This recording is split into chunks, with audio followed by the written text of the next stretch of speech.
ছবি মানেই তো রিস্কি না, আমরা তো চাকরি করি না কোথাও যে 9 to 6 জব করলাম সেফ লাইফ, না না না, প্রত্যেকটা ছবি যখন রিলিজ হয় তখন তো রিস্কি থাকে। একটা প্রডিউসার যে টাকা লাগিয়েছে, আমরা তো জানি না এই ফ্রাইডেতে যে ছবিগুলো রিলিজ হচ্ছে সেই ছবিগুলো দর্শক দেখবে কি দেখবে না, কিন্তু একটা একটা বিশ্বাস থাকে কি যে গল্পটা আমার বিশ্বাস হয়েছে সেটা আমরা শুটিংয়ে যাই, এবং তো প্রত্যেকটা ছবিতে ঝুঁকি বেশি থাকে, এবারে ঝুঁকিটা কম আর বেশি হয়। খাদান মতন ছবিতে ঝুঁকি অনেক বেশি, আমি যদি আরেকটা প্রধান করতাম হয়তো টনিক করতাম, সেখানে এত বড় ঝুঁকি থাকতো না, কিন্তু আজকে দাঁড়িয়ে আহ, যেহেতু যেভাবে দুটো গান রিসিভ করেছে দর্শক, মানে রাজা রাজা এবং ভাইরে বিয়ে, আজকে আমি খুবই কনফিডেন্ট কে বাংলা ছবির দর্শক প্রস্তুত আছে খাদানের মতন ছবি দেখার জন্য। এবং তুমি মানে অদ্ভুত লাগবে শুনতে, আমরা যখন বেঙ্গল ট্যুরটা অ্যানাউন্স করলাম এখনো 2 দিন হয়নি, আমরা যেইভাবে কল পাচ্ছি, যেইভাবে সাড়া পাচ্ছি সিনেমা হলের মালিকরা যারা বিভিন্ন জায়গায়, ইটস নট পসিবল কি আমরা প্রত্যেকটা ডিস্ট্রিক্ট ঘুরতে পারবো, যাবো, বাট আমরা ভেবেছিলাম কি এই খাদানটা আমরা মানুষের কাছে পৌঁছবো, যেই দর্শক শুধু শহর নয়, যারা গ্রাম বাংলায় যারা দেবকে দেব বানিয়ে তাদের কাছে যাবো, খাদানকে নিয়ে যাবো, খাদান গল্প বলবো এবং একটা এক্সাইটমেন্ট তৈরি করবো। বাট যেই রেসপন্স পেয়েছি আমরা, মানে সিনেমা হল থেকে আরম্ভ করে ওই ডিস্ট্রিক্টে যারা তো কলেজ থেকে আমরা সো মেনি কলেজেস তাদের আবদারে, তো এইভাবে আমি আজকে দাঁড়িয়ে খুবই কনফিডেন্ট, পজিটিভ একটা ভাইবস পাচ্ছি। এবং এটা বলবো কি মানে যেই স্বপ্নটা নিয়ে ছবিটা দেখেছিলাম কি প্রত্যেকটা ভিজুয়াল নতুন হবে, বাংলা ছবিতে এরকম ভিজুয়াল দেখা যায়নি, এবং at the same time rooted হবে, মানে কালচারের সঙ্গে রুটেড হবে। তুমি যদি প্রত্যেকটা ফ্রেম দেখো আমাদের এখানে শিবরাত্রি হয়, গ্রামের শিবরাত্রি তাদের আলাদা করে হয়, তারা ভোক্তা রাখে, এবং তাদের গ্রামের কালচার, তাদের খাওয়া দাওয়া, তাদের বেশভূষা এবং কালার প্যালেট, তো সেইটাও মানে অনেক ডিটেলিং আমরা কাজ করেছি। এবং এটুকু বলবো কি গান, টেলার এবং টেলার যা দেখাবে তার 500% বেশি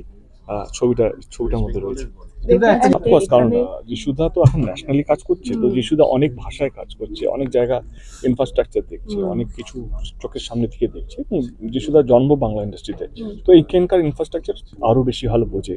সেই জায়গা থেকে আমরা সেই মিথটাকে ভাঙছি, সেই গ্যাপটাকে কভার করার চেষ্টা করছি, এমন একটা গল্প,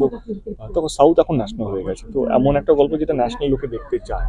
যে বাংলার মানুষ হই হই করে অনেক অন্য ভাষার ছবি দেখে, যেখানে 20 কোটি টাকা, 22 কোটি টাকা করে, 40 কোটি টাকা অব্দি কভার করেছে। তো আমার মনে হয়েছিল কি এইবারে না একটু ঝুঁকি নিতে হবে, একটু রিস্কটা বেশি, বাট আমি যদি না করি তাহলে কে করবে, এটাও সত্যি। এবারে খাদানের মতন ছবিতে যেখানে আমার মনে হলো কি না গল্পটা খুব ভালো, এবারে জাস্টিফাই করার জন্য আমাকে বড় বড় আর্টিস্টদেরকে নিতে হবে, তো তুমি দেখবে কোথাও আমরা কম্প্রোমাইজ করিনি। আমি আজকে রেকর্ড, তোমরা তো রেকর্ড করছো, দেখে নিও 20 তারিখে ছবিটা রিলিজ হবে, দেখার সময় বলবে তোমরা কে এই চরিত্রটার জন্য এই ভদ্রলোক বা এই ভদ্রমহিলাই দরকার ছিল, এই অভিনেতা বা এই অভিনেত্রী, যে পার্থ যেটা বললো কিনা, Partha is a brilliant actor, মানে মানে রাজা ইজ এ ব্রিলিয়েন্ট অ্যাক্টর, যেহেতু কমার্শিয়াল ছবি লোকে দেখে না বলে, তারা কমার্শিয়াল ছবির ট্যাগ নিয়ে ঘুরছে বলে হয়তো সেরকম ভাবে নিয়মিতভাবে দেখা যায় না ছবিতে, but they are brilliant actor, অ্যাক্টরের জাত হয় না, অ্যাক্টরকে কোনো একটা ক্যাটাগরির মধ্যে ফেলে দেওয়া উচিত না। এবং যখন খাদান বা আমি ওকে প্রজাপতিতেও নিয়েছিলাম, এবং আমার আগামী ইচ্ছা যে এদের সঙ্গে আরও কাজ করবো, সে যেই ছবি হোক না কেন। অফকোর্স এটা বলবো কি ঝুঁকি অনেক বেশি ছিল, কিন্তু যত দিন যাচ্ছে, যেভাবে প্রত্যাশা বাড়ছে, যেভাবে মানুষের ভালোবাসা পাচ্ছি, এবং মানুষ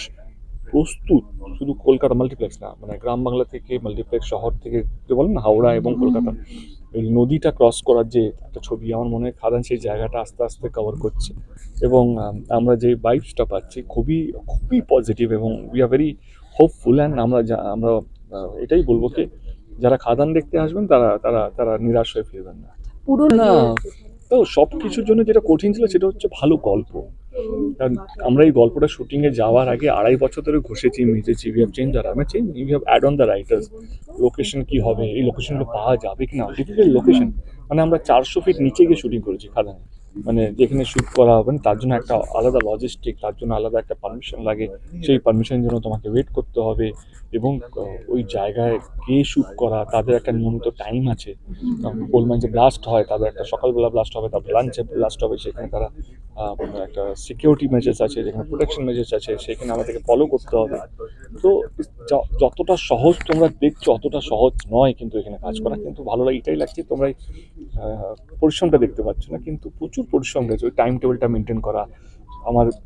মিনিমাম 300 জন ইউনিট ছিল, ফাইটের সময় আরো 100-150 বেরিয়ে যেত, গানও শুট হচ্ছে আমাদের, তো ম্যাক্সিমাম আমরা 550, 600 অব্দি গেছি, আর মিনিমাম আমরা 300 ইউনিট ছিল। তো সেই জায়গা থেকে সবাইকে সিকিওর করা, সবাইকে মানে কে কোথায় আছে, কারণ অনেক জায়গা ওইখানে আছে যেখানে নেটওয়ার্ক চলে না, ফোন চলে না, মানে লাইক নো নেটওয়ার্ক জোন, সেখানে গিয়ে শুট হচ্ছে, সেখানে ওয়াকি টকি দিয়ে সবাইকে রাখা হচ্ছে, কে বাউন্সারগুলোকে অ্যালার্ট করা হচ্ছে, কি একটা লোক হয় না কি অনেক সময় স্মোক করতে চলে গেল বা সাইডে চলে গেল, সে যেন কোথাও বাইরে না যায় নজরের, মানে তো সেগুলো মাথায় রাখা। At the end of the day এটা বলবো কি, ছবিটা দেখার সময় প্রত্যেকটা ফ্রেম দেখতে পাবেন কি না এটা সহজ নয়, কিন্তু ওই মজারও পাবেন কি চলো বাংলাও করে দেখালো।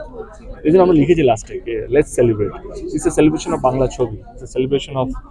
Something you haven't seen, it's a celebration of কি আমরাও পারি। Thank you so much. আমি আমার মনে হয় এটা নিয়ে আমি মানে কিছু তবু বলতে মানে চাই না। মুক্তি নিয়ে কিছু ভাবছো সবাই বা কি শান্তি করবে? থাক, সবাই শান্তিতে থাক, সবাই যেন ভালো থাকুক, এটাই ঠাকুরের কাছে প্রার্থনা।